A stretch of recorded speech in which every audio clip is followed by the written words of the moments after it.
और रविवार को अगर लोटा भरकर शिव को समर्पित करा जाता है तो घर में तेज लक्ष्मी प्राप्त होती है। शिव पंचायत के दो देव ऐसे हैं जिनको रोज जल चढ़ाया जाता है, एक सूर्य नारायण और दूसरे मेरे देवादिदेव महादेव। दोनों पर जल रोज चढ़ता है प्रतिदिन। शिव पंचायत में गुड़, चावल, लाल फूल और लाल मिर्ची के 11 दाने पानी के कलश में तांबे के लोटे में लेकर हाथ को ऊंचा कर कर नेत्र, नासिका, वक्षस्थल के सम्मुख में जो सूर्य नारायण को अर्घ देता है जल चढ़ाता है। पर जो सूर्य को अर्घ रविवार के दिन दे देता है अगले रविवार तक पैसे की आवक आना प्रारंभ हो जाती है। जो आज तक फोन नहीं उठाता वो फोन। सूर्य नारायण भगवान को स्टील के लोटे से या चांदी के लोटे से या पीतल के लोटे से या प्लास्टिक के लोटे से या कांच के बर्तन से जल चढ़ाने से आयु छिन्न होती है। क्या समाप्त होती है? आयु। और सूर्य नारायण भगवान को अगर तांबे के लोटे से जल दिया जाता है तो आयु की वृद्धि होती है और दिन भर में अगर कोई काम अटकने वाला है तो वो काम का रास्ता खुल जाता है और शरीर की बीमारी समाप्त हो जाती है। शरीर की बीमारी समाप्त हो जाती है। जब हम सूर्य नारायण भगवान को अर्घ देते हैं, जल चढ़ाते हैं, तो वो जल पृथ्वी पर जब गिरता है तो उसके छींटे हमारे शरीर पर लगते हैं। क्या वो ठीक है? क्या वो श्रेष्ठ है? तो शिव महापुराण की कथा कहती है जब हम सूर्य को अर्घ देते हैं, सूर्य को जल चढ़ाते हैं, वो पानी जब पृथ्वी पर गिरता है उसके छींटे हमारे शरीर पर लगते हैं तो वो श्रेष्ठता का भाव निर्मित करते हैं। वो गलत नहीं हो सकता। कारण अब वो भी समझ लीजिए। अब सूर्य नारायण भगवान को आप जल चढ़ा रहे हो तो छींटे नहीं लगे, उसके लिए क्या स्टूल पे चढ़ के चढ़ाओगे कि कुर्सी पे चढ़ के चढ़ाओगे? अरे बोलो तो सही। अब कई लोगों के दिमाग में यह बात भरा गई कि हम भगवान को जल चढ़ाते हैं, वो हमारे शरीर में छींटे लगते हैं, जमीन पे से पानी गिरता है, वो हमारे शरीर को छींटे लगते हैं, भगवान को अच्छा नहीं लगता होगा। कौन ने कहा? पहले तो उसको पकड़ के ला।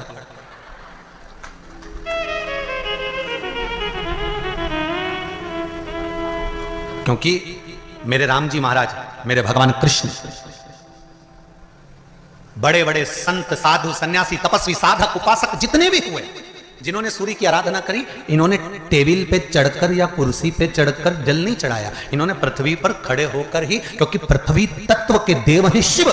जब हम मृत्यु लोक पर खड़े होकर, पृथ्वी पर खड़े होकर भगवान शंकर का भाग पृथ्वी तत्व को धारण कर कर जल को हाथ में लेकर जब समर्पित करते हैं और जो जल नीचे गिरता है वो शरीर पर अगर लगता है तो हमको उसका आशीर्वाद ही प्राप्त होता है, दोष नहीं लगता। पर लोगों ने इसको विपरीत कर दिया। कि कौन ने विपरीत करा? कई लोगों ने इसको विपरीत कर दिया। कौन ने विपरीत करा? तो जो दूसरे धर्म के लोग होते हैं, जिनको हिंदू धर्म से नफरत होती है और जो हिंदू धर्म की पूजन, सेवा, अर्चना को समाप्त करना चाहते हैं, वो धीरे धीरे धीरे धीरे कहने लगे कि सूर्य को जल चढ़ाओगे तो शरीर में लगेगा, शरीर में लगेगा तो दोष लगेगा। इसको कह कहकर घर घर में सूर्य को जल चढ़ाना लोगों ने बंद कर दिया कि आप जल चढ़ाएंगे तो दोष लगेगा, शरीर पे छींटा लगेगा, शरीर को ऐसा लगेगा। ये दोष नहीं है। कितनी सुंदर बात है महाराज। सूर्य नारायण भगवान को जब जल चढ़ाया जाता है, हाथ सिर से 8 इंच की दूरी पर होना चाहिए। जम के बोलिए, सिर से कितना ऊंचा होना चाहिए? 8 इंच ऊपर अपना हाथ होना चाहिए मस्तक से सूर्य को जल चढ़ाते समय। और ना चांदी का, ना स्टील का, ना लोहे का, ना प्लास्टिक का, ना कांच का, ना सोने का कोई बर्तन, ना कांसे का, ना एल्युमिनियम का, ना पीतल का, केवल एक पात्र होना चाहिए, वो है तांबे का। काय का पात्र होना चाहिए? तांबे का पात्र। और सूर्य नारायण भगवान को जब 8 इंच ऊपर तुम्हारा हस्त है और जब हम सूर्य को जल चढ़ा रहे हैं, कैसे जल चढ़ाना है वो भी समझ लीजिए। अगर कोई कैंसर का मरीज है, जिसके चेस्ट में कैंसर आ गया हो, लेफ्ट में, राइट में कहीं पर कैंसर आ गया हो, या कोई गठान आ गई हो, तो महाराज आप जल चढ़ाते समय उस जल की धार को सूर्य भगवान को जब चढ़ा रहे हो तो धार आपकी गठान की ओर जाना चाहिए, जिससे सूर्य की किरण उस जल में से आपके उस स्थान पर पड़े, उस जगह पर पड़े जहां पर गठान है। महाराज आप लगातार जल तो चढ़ाना चालू करो, अच्छे डॉक्टर फेल हो जाएंगे और कह देंगे गठान ठीक हो गई। आपका लीवर और किडनी गड़बड़ कर रहा है, आप प्रतिदिन, आपका स्वास्थ्य गड़बड़ रहता है, आप प्रतिदिन ये ज्योतिष शास्त्र के अंतर्गत, रत्न शास्त्र के अंतर्गत ये रत्न शास्त्र, ज्योतिष शास्त्र, रंग शास्त्र जो हमारे यहाँ है, रंगों के हिसाब से ये जितने रत्न होते हैं, माणिक हुआ, मोती हुआ, नीलम हुआ, मूंगा हुआ, पुखराज हुआ, ये क्यों कहते हैं ये पीला है, ये सफेद है, ये नीला है, ये लाल है, इसको शरीर में क्यों पहनाते हैं? उसका कारण होता है कि जब शरीर में पहनते हैं सूर्य की किरण उसमें पड़ती है, हमारे शरीर पर वो कलर का इफेक्ट पड़ता है, उस कलर को शरीर पर लगता है, और शरीर पर लगता है तो हमारा शरीर धीरे धीरे, हमारी जो इंद्रियां हैं वो सही होने लगती है, काम सही होने लगता है। छल, चित्र, कपट, निंदा, बेईमानी, प्रपंच इस मनुष्य के शरीर में हर पल, हर घड़ी, हर क्षण है। ऐसा कोई मनुष्य नहीं जो छल, कपट, बेईमानी, प्रपंच, झूठ आदि आदि से दूर रह गए।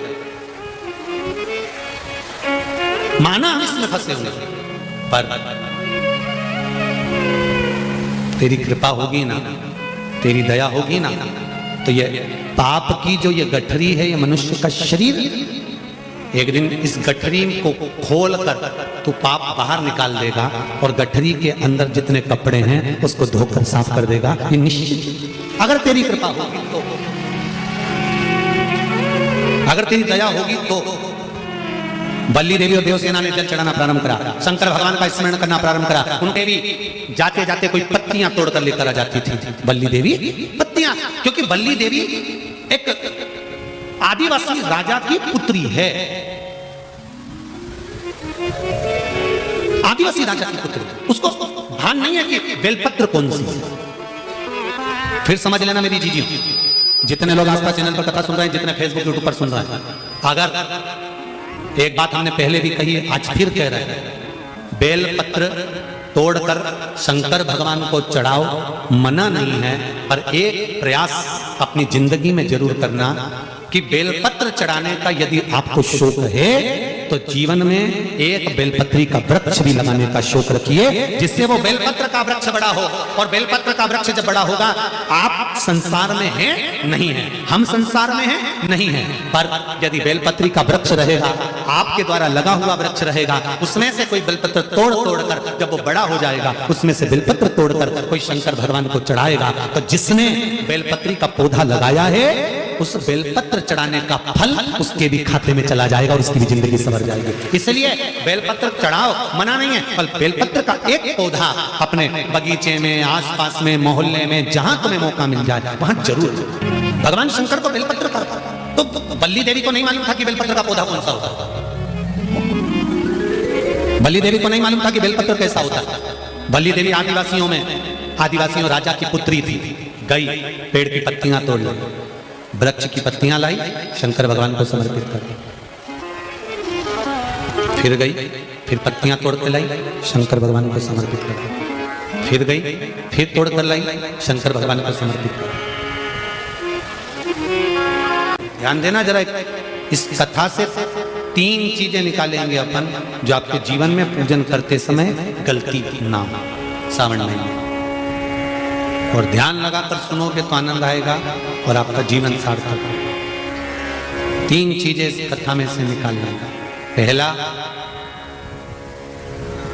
लोटे का जल इसने चढ़ा दिया, दूध इसने चढ़ा दिया, शहद इसने चढ़ा दिया, शक्कर इसने चढ़ा दिया। ये पंचामृत स्नान अलग अलग हाथ से हुआ, किसी ने कुछ चढ़ाया, किसी ने कुछ चढ़ाया, तो शास्त्र कहता है वर भी पृथक पृथक भाग में बट गए। बहुत ध्यान देना इस कथक का है, आपसे और हमसे कुछ गलती हो जाए, जब हम पूजन करने बैठते हैं तो अगर पति जल चढ़ा रहा है तो पत्नी उसका स्पर्श कर कर चढ़ा ले, मना नहीं, मना नहीं। पर पंचामृत स्नान अगर ब्राह्मण देवता करा रहे हैं, पति जल चढ़ा रहा है, पत्नी दूध चढ़ा रही है, पति शहद चढ़ा रहा है, पत्नी शक्कर चढ़ा रही है, ये पृथकता हो।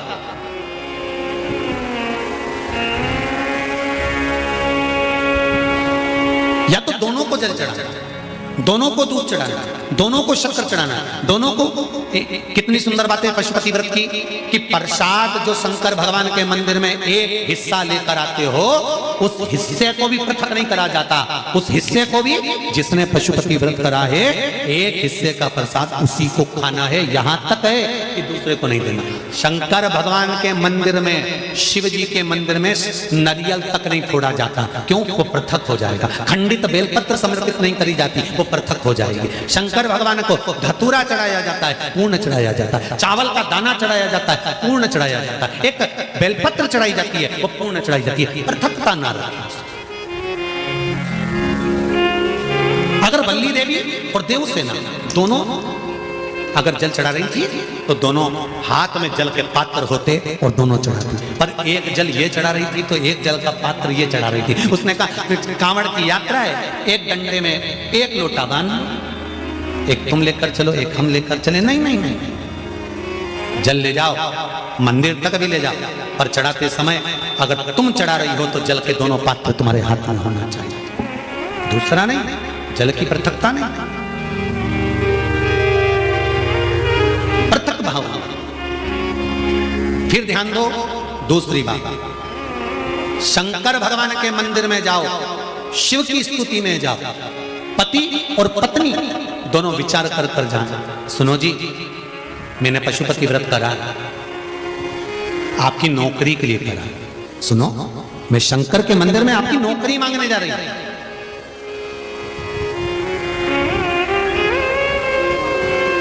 मैं नौकरी मांगने जा रही हूं।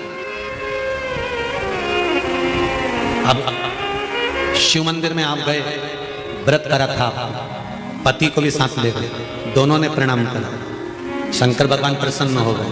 सबसे पहले शंकर भगवान ने पति से कहा तू मांग ले, पहले तुझे क्या चाहिए, क्योंकि तेरी पत्नी का व्रत है, उसको बाद में दूंगा। उसने व्रत करा, थोड़ी तप साधना और कर लेंगे, तू मांग। पति ने कहा मुझे वर दे दो, मेरी एक मकान और एक प्लाट उलझा पड़ा है, वो सुलझ जाए। शंकर भगवान ने पत्नी से कहा अब तू मांग ले। पत्नी कहने लगी मैंने इनकी नौकरी के लिए मांगा था।